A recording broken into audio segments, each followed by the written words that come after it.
Je m'appelle Céline Bonin. Avec Teddy, on a créé Bistro Vino il y a à peu près 5 ans. Bistro Vino donc à Chaland, Parc Schweitzer, petit bistrot de famille. Donc bistrot le midi, bar à tapas le soir, une clientèle d'habitués avec des gens qui bossent. Tout roulait à peu près bien avant tout ça.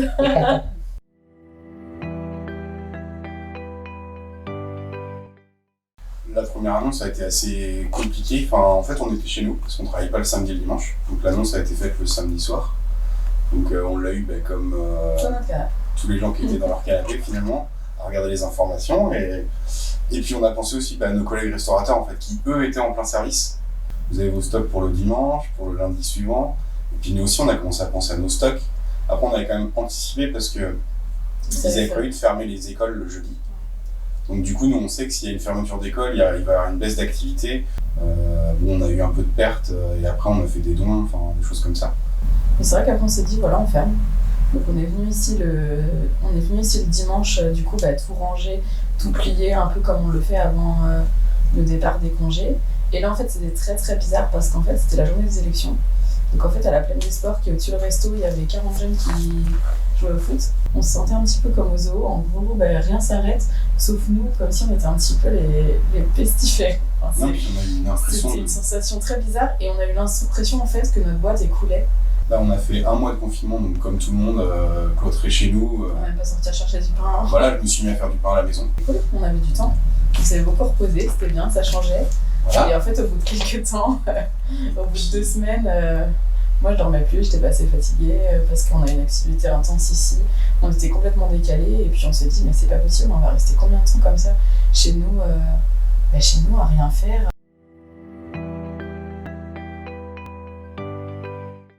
On a commencé à voir à la télé les chocolatiers qui faisaient le chocolat parce que c'était au moment de Pâques, là c'était vers le 15 avril. Et on s'est dit en fait, au-delà de l'aspect essentiel, c'est-à-dire de la nourriture, en fait, passer 1 mois de confinement, là, les gens, ils ont besoin un petit peu un truc qui change dans leur vie. Enfin, en fait, les gens étaient plus contents de recevoir les chocolats qu'on voyait à la télé, pas pour le chocolat en lui-même, mais pour le petit événement que ça créait au milieu de ce grand néant, quoi.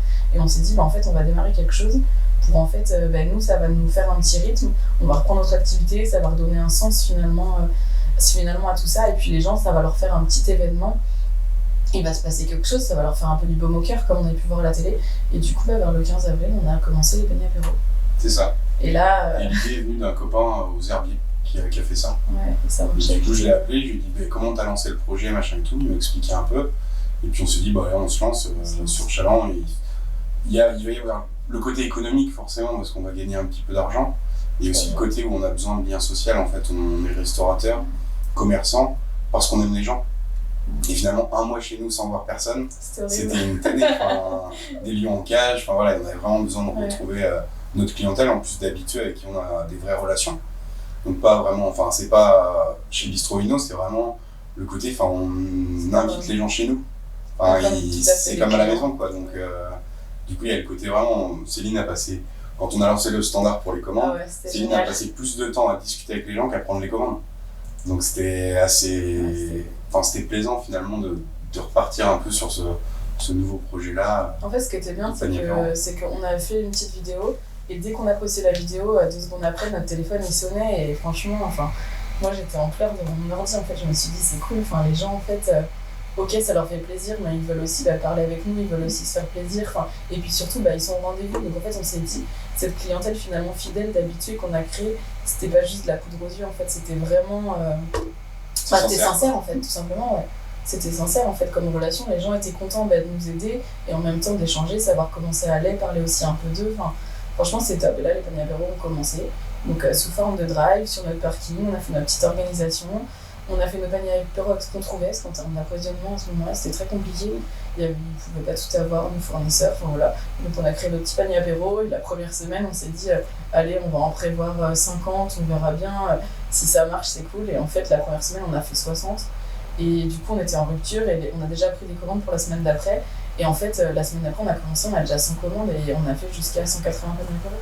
Donc c'était dingue, en fait on s'attendait pas du tout à ça et en fait les gens jouaient le jeu juste pour le principe de jouer le jeu et du coup on faisait le drive là sur notre petit parking comme la zone était toute vide et les gens venaient et ils étaient plus contents de parler, franchement c'était super.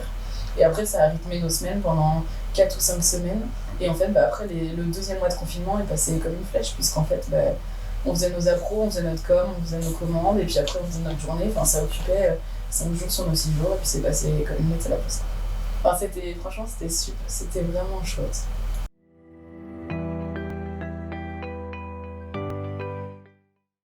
Alors on a là, commencé la vente à emporter. Tous les jours, nos petits plats. On fait des bocaux, des plats emportés le midi, donc toujours sous forme de bocaux, des bocaux en verre pour éviter les déchets. Et du coup, les premières semaines ont été assez compliquées parce que les gens n'étaient pas encore prêts à retourner dans les établissements, chercher des Et puis il y avait encore beaucoup de plats télétravail. emportés. Donc là, en fait, le 11 mai, ça a été très aléatoire. On faisait entre 10 et 45. Ouais, c'était bizarre, hein, c'était pas pareil d'un jour sur deux. Puis les gens, oui, ne bossaient pas encore assez. Donc en fait, c'était en dents de scie. Là, il y a eu une petite baisse pour nous. Un petit flottement. Ouais, ça a été un peu... On a arrêté les paniers apéro, puisque comme les gens avaient repris leur activité, ça a décliné tout doucement.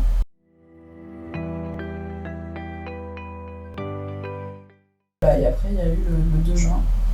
Donc là, on a pu la date qu'on enfin attendait avec impatience. le Graal. Et finalement, ça a on est été... un petit peu tombé de notre échelle. Ouais. Quoi. Là, pour le coup, jusque-là, on était sur une super dynamique de se dire on va trouver des solutions, à mettre en place des choses. Et là, en fait, je pense qu'on a vraiment vu ça comme la fin du tunnel. Et là, en fait, on est un peu tombé de haut, puisqu'en fait, nous, on fait entre 50 et 70 couverts. Et là, jusqu'à quasiment le 15-20 juin, on faisait 15-20 couverts par jour. Et il y a certaines journées, on a continué la vente à emporter en parallèle. Et certaines journées, on faisait plus de ventes à emporter que de gens sur place, quoi. Alors que sincèrement, pour ouvrir, on a dû mettre au moins 3-4 jours de travail où en fait, on a vraiment tout réfléchi à on a mis en place tous les gestes barrières, tout ce qu'on nous avait demandé, réfléchi à toute l'organisation, la séparation des tables. Enfin, on a essayé de trouver plein de solutions. On a fait un partenariat avec Véranda Rideau. Ils nous ont mis à disposition une véranda avec l'espacement, on perdait une vingtaine de couverts. Et grâce à cette véranda qui était installée sur notre parking, on a récupéré 16 couverts. Donc finalement, on était juste à moins 4. Donc on était à notre... Nous, on pensait manquer de place puisque les gens, on pensait qu'il allait avoir un enthousiasme dingue au fait de revenir dans les restos. Donc on s'est dit, au moins, on va pas perdre en place, on pourra accueillir tout le monde un petit peu comme d'habitude. Et finalement, notre resto était tout vide, quoi. Là, sincèrement, c'était la déprime. C'était dur. Et puis le 20 juin, je sais pas, il y a eu 2-3 journées un peu comme ça, comme par magie. Et après, hop, c'était reparti. Et après, fin juin, juillet, on faisait complet comme d'habitude. Enfin voilà, c'était reparti quoi. C'était reparti. Du coup, nous après, en août, on a pris nos congés comme d'habitude, puisque les gens sont partis en vacances. La rentrée, mais en fait, les enfants sont à l'école, les gens sont au travail. Ok, il y a encore tout ça, mais finalement, tout le monde a appris à vivre avec ça. Tout le monde, contrairement avant où c'était un peu compliqué, le masque, tout ça, en septembre, le masque et toute compagnie, c'était totalement adopté pour tout le monde. Et puis, c'était parti, quoi. Donc, on a fait une rentrée quasiment classique, comme les autres rentrées. Voilà, pleine balle, des journées quasiment à 70 couverts. Enfin, vraiment, les gens avaient totalement repris leurs habitudes.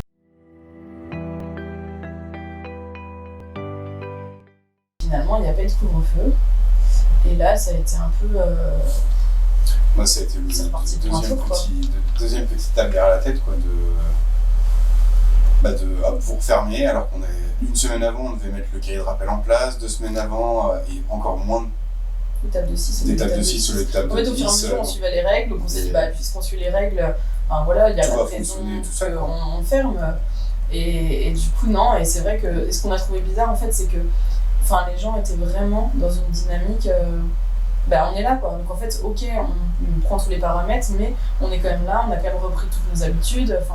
Finalement, c'était pas comme la première fois où quand on a senti ce petit déclin un peu une dizaine de jours avant, où les gens commençaient à se poser des questions et tout. Là, les gens se posaient pas de questions, en fait, ils faisaient leur vie, et puis avec tous ces paramètres, mais ils faisaient leur vie, quoi. Ça a été plus compliqué, ce deuxième, de se dire, voilà, genre il y a quelques heures, c'était blindé partout, tout fonctionnait avec toute l'organisation qui était prévue, et à partir d'aujourd'hui, c'est plus possible, quoi. On s'est dit, on va mettre en place des nouvelles choses, comme la première fois. On s'est dit, on va pas se laisser ce temps de latence, finalement, on va redémarrer directement.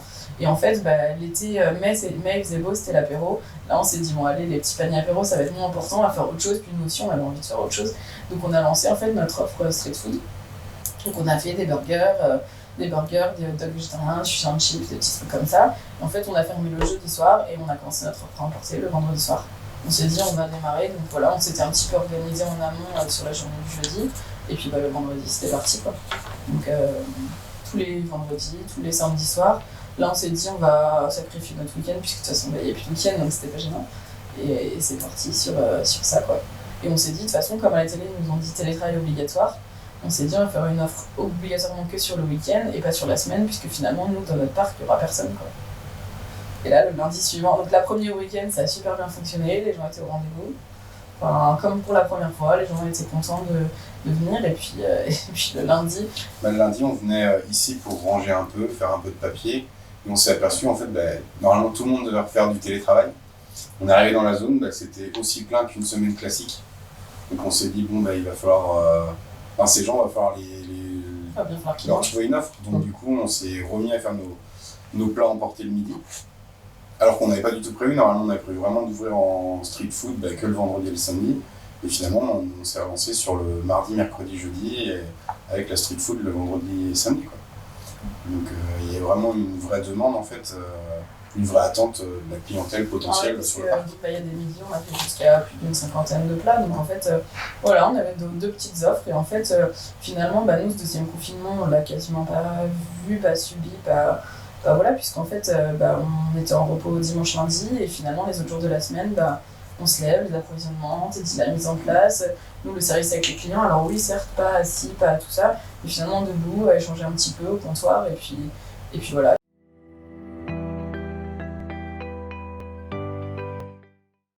Combatif. Voilà, il faut rien lâcher. Soudé. Aussi. C'est sûr.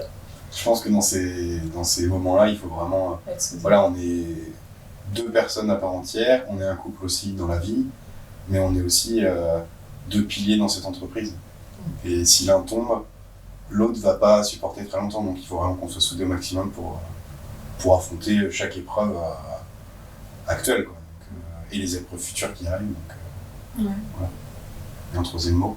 Je pense que le mot de l'année, c'était vraiment ça. Celui qui n'a pas été créatif, il s'en est pas sorti. Il a fallu vraiment être... savoir, ok, j'aime pas trop ce mot, se réinventer, parce que c'est un peu la mode, mais celui qui est resté sur ses acquis et qui n'a pas voulu... changer son mode de fonctionnement, changer son offre. Il fallait être entre guillemets, sur la brèche, et puis il fallait être aller chercher ce qu'il fallait au plus profond pour aller faire plaisir à nos clients, quoi. On se fait plaisir, mais il faut aussi qu'on fasse plaisir aux gens, et vice versa, si on fait plaisir aux gens, ça nous fait plaisir. Voilà, c'était hyper important.